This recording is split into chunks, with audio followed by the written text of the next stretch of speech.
Hello, people. You use K92 Raw review for October 19th, 2015. Pretty okay show. Kept my attention at least. MKX in the background, ranked.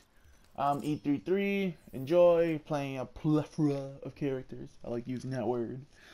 So, Stone Cold Steve Austin starts off Raw. So, remember how Stone Cold was getting mad because everybody like saying he was like not gonna be on Raw. So I guess he was just swerving people. I don't know. Maybe that might be the case for his WrestleMania match too. Maybe he's just like bullshitting everybody into thinking he's not gonna wrestle. Which I also I want to see Stone Cold wrestle. Like I think he should be fine. Like his neck has had like 15 years to heal. Like I don't know about fighting Brock Lesnar. That's not a great idea for your neck, but go right for it. So Stone Cold Steve Austin starts off Raw. Super mega monster pop, of course. He hasn't been there in a while. Hypes the Brock Lesnar Undertaker match. All that stuff. Usual Stone Cold shtick over here. Still good at promos, you know. Then the Undertaker comes out. And we have, folks. So you know how we usually have 20-minute promos starting the match. We have Undertaker's full entrance starting off Raw. So that's a good answer. Watch this guy. So that was a full entrance. It was kind of cool to see it on Raw. It's been so fucking long. Undertaker cuts a little tiny promo, you know, usual Undertaker stuff. And Brock fucking Lesnar comes out, the man. Talks about, you know, how the Undertaker is basically a pussy for like cheating to beat Brock Lesnar. He's a desperate man. Hyping their match for a Hell in a Cell, their final match, supposedly. Undertaker says he is desperate. And that's the most dangerous thing about him. He has nothing to lose. So I like that, how Undertaker's admitting, like, yeah, fuck it, I'm desperate. I'm a desperate old man. I don't care. Which is good, because that's why I want to see the Undertaker be like, just an evil old man kicking people in the dick all the time. That should be his new signature. Just like kick him in the dick. So yeah, they're about to go at it. Undertaker challenges him right fucking there. Brock Lesnar goes to the apron. You know, typical heel shtick. Brock Lesnar says, or off, and that doesn't happen. So pretty good, entertaining beginning to Raw. Something different, at least, you know. It was a promo, but it's what people we don't usually see.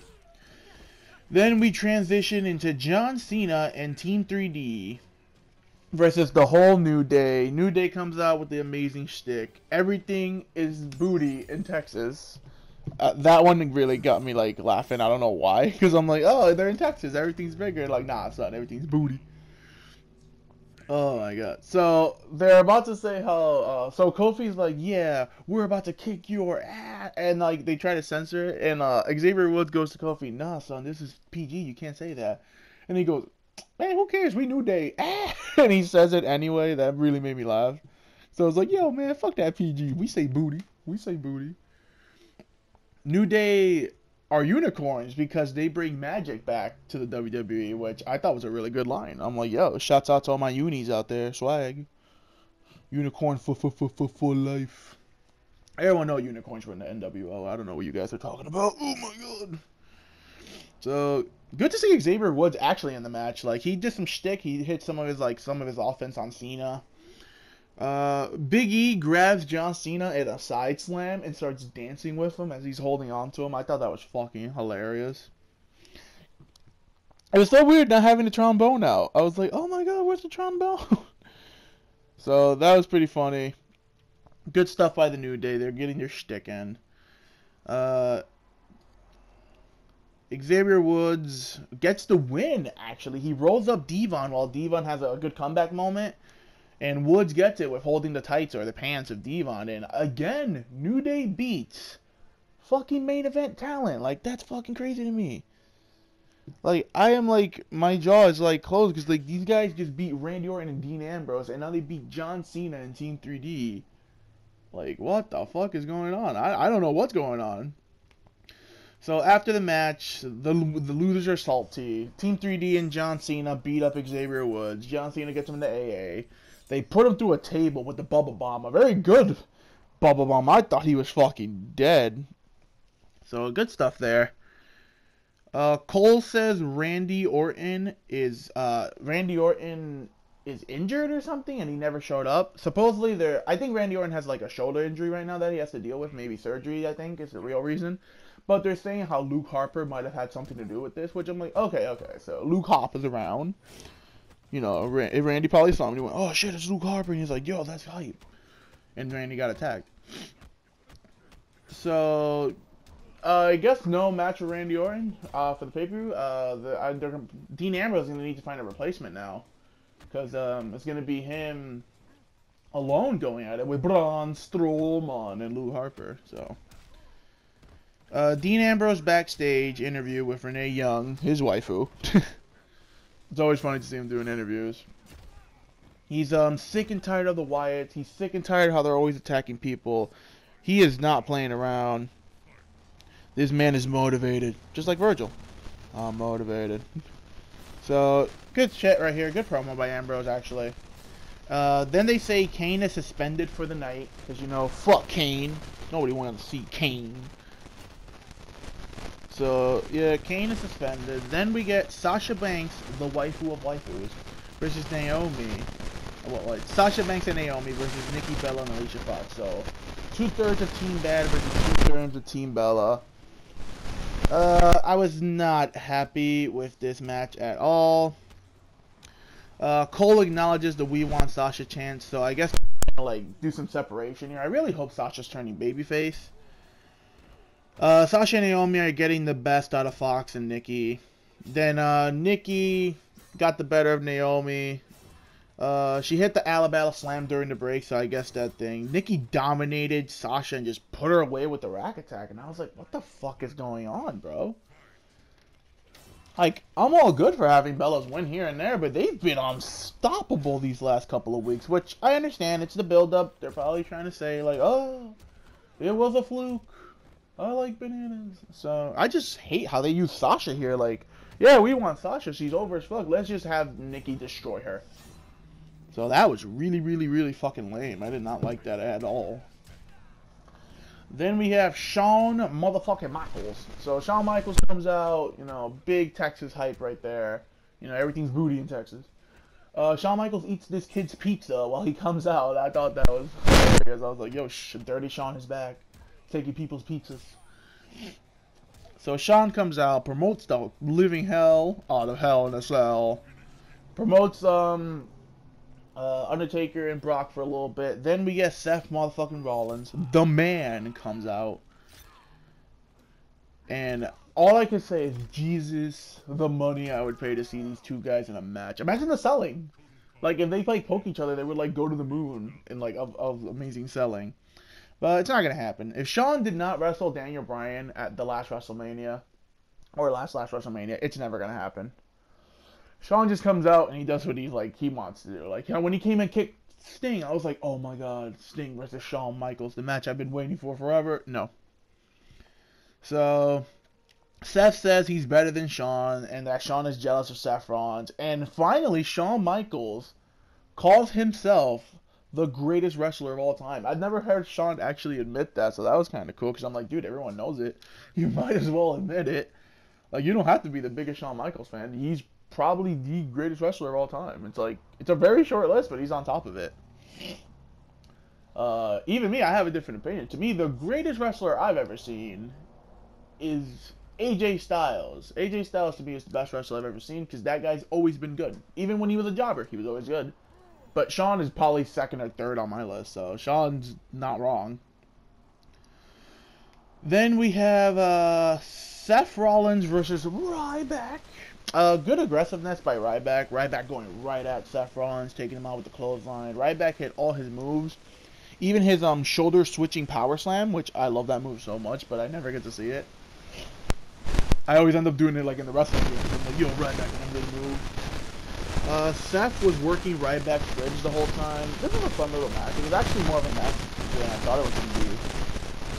Seth wins with the pedigree. Kind of flipped though. I didn't like, what's the point of making Ryback so aggressive if you're going to have... Oh yeah, look at this Scorpion guy, by the way. This is every Scorpion on mine. That one combo teleports. So yeah, Seth wins with the pedigree. A pretty good pedigree. Not cool how they use Ryback as kind of a jobber here. Like, I felt like you have people for that, you know what I'm saying? Like, I don't know, use one of the Matadors. Like, you have people designed for this job, and Ryback's not designed to be the jobber. But whatever, it was a decent match. I enjoyed it. Because just to see Ryback get hard shit, and Seth not being a total pussy. Like, Seth actually took it to Ryback a little bit. This is every Scorpion online, people. Every Scorpion. Jesus. Then we have Cesaro and Neville and Dolph Ziggler versus Rusev and Sheamus and King Barrett. Not too much to say here, pretty much. Just let's shove all the guys in a match because we have nothing better to do. And I was like, okay, WWE. Rusev knocked Neville off the apron into the broadcast table, so that looks stiff. So late in the match, Ziggler was hanging over the middle rope. Sheamus caught him with a bro kick, and then Barrett just pinned him. So I'm like, that's fucking great. I do not want to see Wade Barrett winning matches, people. I am not a Wade Barrett fan. He's cool outside the ring, but as a wrestler, I find him to be super mega boring. So. And, you know, my grudge with the whole Cassius Ohno gimmick stealing. But that's just me. So, whatever. Again, it sucks to see fucking Cesaro and Neville being used like this. I don't know what's happening with the Ziggler heel turn.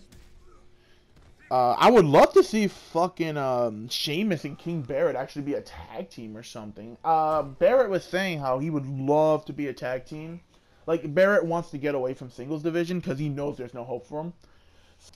So Barrett wants to transition to tag team wrestling, which I'm like, that's a great fucking idea, Barrett. That I think I would actually like you, because you would be protected and you would be like Shield. And he said his partner of choice would have to be Adrian Neville, and I'm like, no, I see big things for Neville one day, even if he can't talk. Like, Neville's gonna get that token title win one day, trust me. Like Rey Mysterio did and all these people.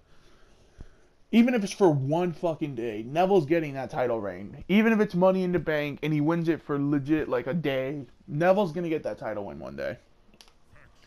So I would love to see Wade Barrett and Sheamus as a tag team, because those are two guys that I kind of don't want to see in the singles division. Well, Sheamus is okay when he's in the mid-card, but I just don't want to see like these guys really doing too much. So that would be a good idea, I guess. A lot of promos in this fucking thing. So Ric Flair then comes out to hype Wyatt and Roman Reigns. Now Roman Reigns is his boy. It's usually John Cena, but today Roman Reigns is Ric Flair's boy. Roman comes out. He talks to Ric Flair, handshakes him. Then Bray Wyatt comes out with Eric Rowan. Eric Rowan is back with the Wyatt family, but Luke Harper nowhere to be seen all night. I really hope they don't take Luke Harper out. I want to see all four Wyatts. I want to see Luke Harper, Eric Rowan, Braun Strowman, and Bray Wyatt. I want to see all four as a team, because I feel like this team could be fucking unstoppable. You know what I'm saying? And goddamn all the Kung Laos online. Damn you, Foxy Grandpa. So yeah, Bray Wyatt comes out with Eric Rowan and Braun Strowman. Roman wants to talk to Bray Wyatt one-on-one. He puts two chairs on the ring, and Roman is trying to play mind games with Bray Wyatt. Which this actually was not a bad promo by Roman Reigns. I thought this was actually pretty good. I thought he did pretty good. He sounded legit. He sounded believable. He didn't sound forced like he usually fucking does. I thought this was pretty good. And then he's trying to say how Bray Wyatt is scared of Roman. He starts pushing him, and then the fight breaks out. Chairs everywhere. Everyone's getting hit with chairs. Ambrose comes out for the win because Roman's got to get attacked by the whole Wyatt squad. So that's how this thing ends. Like, a lot of promos in this thing, but they were like well done promos, I guess. You know what I'm saying? And it was like good to see Shawn and all these people. Triple H, Steph, and Seth backstage. They're talking about shenanigans, how he's the man, and all that stuff. Shawn comes in, and Shawn tells them how it's going to be Dean Ambrose and Roman Reigns versus all three members of the Wyatts, but they don't have a tag team partner, so they're trying to figure it out. And Shawn suggests Seth. It's like, hey, Seth, why don't you do this? You know what I'm saying? And I'm like, oh, God, they're going to waste a Shield reunion on nothing just because they're getting low ratings. I knew this was going to happen. It's really stupid. Like, don't blow your load. Don't, like, be like, oh, here's Shield. Here's Shield and all these legends because we have low ratings. Like, yeah, it'll work for that 1 week. How about next week? and the next week. But I was not, like, as soon as they said Shield reunion, my like hype meter went down because I knew they were gonna fuck it up. So Seth says he's the fucking man. He can take anybody. He's gonna wrestle twice today. Seth says he's in for helping his old teammates, and I'm like, oh, okay, yay. Then we have Charlotte versus Brie Bella. And goddamn, we got the loudest Brie mode ever in this match. And I just felt like throwing myself out the window. Brie on offense most of the match. Brie hit every single move that she knows under the sun. Charlotte with the comeback. Wins by the tap out with the figure 8 leg lock. Which I don't know why. This is so boring. Like, I hate that how they're making Charlotte. She just always wins with a comeback and just wins with snaps on her submission, and she wins even though she gets her ass kicked half the match. Like, that's not Charlotte. Like, Charlotte in NXT dominated your ass, and then, like, if you fought her back, she fought you back and then put you away. Like, this whole, like, sympathy babyface thing is not working with Charlotte. That's just really stupid. Oh, Ermaxel right here. So, you see, Ermac absorbed the fucking souls of Ryback and Curtis Axel, and he's now Ermaxel. So, little trivia note. So, yeah, this whole Charlotte business, I am not a fan of. This whole Diva Revolution is fucking up. The only thing to come good out of this is fucking, like the Divas are on TV, yay. But the only good thing I'm seeing right now is, like, Paige heel turn, which she desperately needed, and Natalya hopefully getting some screen time. But, like, I hate the way Charlotte's being booked. Sasha was okay, at least she was winning, but that whole, she got dominated by the Bella. I'm like, that's lame. I like Nikki Bella. I'm a big Nikki Bella fan, but you shouldn't have her dominate Sasha the way she did on this Monday. Like, oh, that's it, Rack Attack, you're fucking done. Like, I think Sasha was undefeated to this point, and I'm like, way to, like, ruin it. Like, yeah, we want Sasha, but no, you gave it to us, alright. So, really stupid stuff. Paige, with a backstage interview. Paige is still playing, like, the dumb card. Like, she doesn't know what's going on. She thinks everything's fine. So, Renee asked Paige if she's the one who attacked Natalya when Natalya got attacked. And Paige is, this is actually a pretty good promo. Paige is like, it's not me. It could have been anybody. It could have been past Divas. It could have been Eve Torres, Caitlyn. And I'm like, oh, snap, Eve Torres and Caitlyn. Oh, I was the biggest Eve Torres fan. Like, I thought Eve was the shit. Like, when Eve turned heel and started doing the princess wave and being disgusted by just any human being, I thought Eve was the shit. Like, Eve was one of my favorite divas. And Caitlyn's just Caitlyn. Caitlyn was, like, super cute and super awesome. You know, that spear making Roman Reigns look good. So, Paige brings up she brings up Alundra Blaze, too, which I'm like, yo, Alundra Blaze has to have a match how everybody keeps name-dropping her now, and she is still in, like, really amazing physical shape for, like, her age. Like, I would love to see Alundra Blaze at WrestleMania, or even, like, in the Royal Rumble. Like, I don't know if Paige has the title by that time. She, like, does an open challenge and Alundra Blaze comes out. So, then we have Kevin Owens versus Mark Henry. Kevin Owens still getting a good pop as always, which I like. Owens was talking man trash to Mark Henry, so that was awesome. So then Mark Henry just attacked the crap out of him. But then Owens took control. Henry got another comeback in front of his home state, so people were into Henry for a little bit. Henry ran into a kick from Kevin Owens. Kevin Owens was in the corner. And fucking Owens actually hit the pop power bomb. I was like, oh, you go, Kevin Owens. This is a nice little match. I like how Kevin Owens is always the one fighting the weird people. You know, get Mark Henry out there, you know, Texas, you know, the horns and the horns. So, yeah, Kevin Owens wins. After the match, Owens taunts Henry until Ryback's music plays. So, at least, like, yeah, let's make Ryback look like a total pussy. But then let's just bring him in. So, Owens flees to ringside once Ryback showed up. But Henry roughed him up at ringside and threw him back in the ring. Ryback powerbombed Owens, actually, yeah. Ryback powerbombed Owens and feed me more. So, I'm actually looking forward to this match. I hope they get the time they deserve because, as I will always say, Ryback is a good wrestler depending on time and who he's in there with.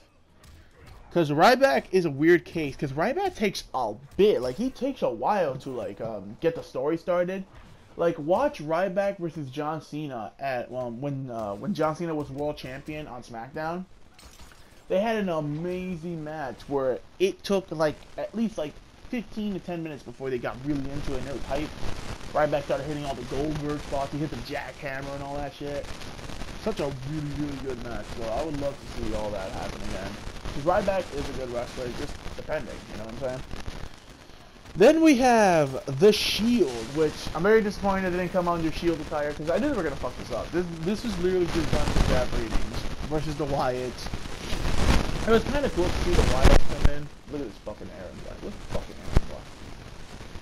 Gosh, how I fucking beat this guy, I think I beat this guy. I hope I did. This guy's really good, and he's playing the outlaw, you know, the cowboy hat. So, I'm still wondering where the fuck is Luke Harper. Luke Harper is nowhere to be seen at all. So, that kind of like, yeah. Hope they do not throw him out the Wyatts. Wyatt 4-man team. People are chanting this is awesome. Like when the Wyatts first fought the Shield at Elimination Chamber, where that match is just one of the best matches ever. I love that match so much. I rewatched it actually. So people are chanting this is awesome before they even touch.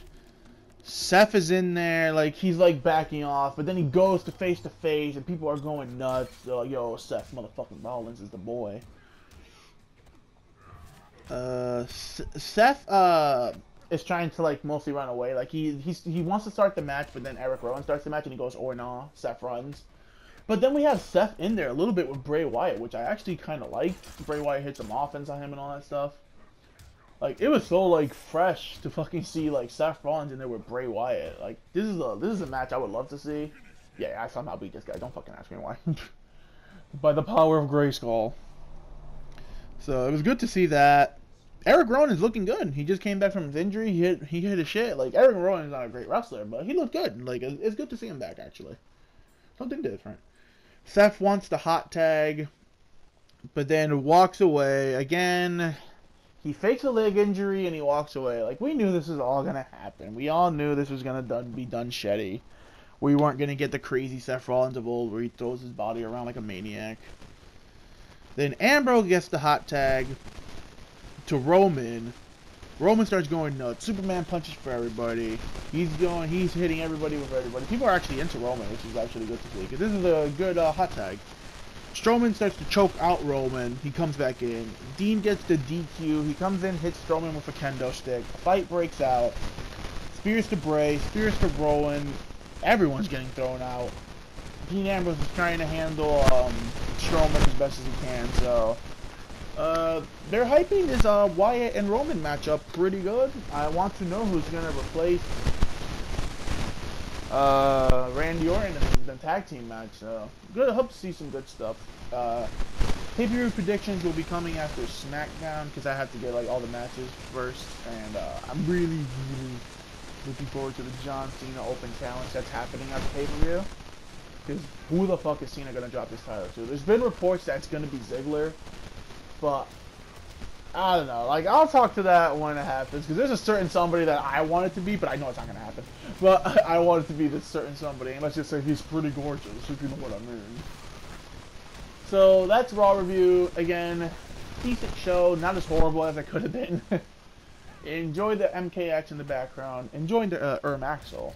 Like, subscribe, comment, do all that shenanigans, and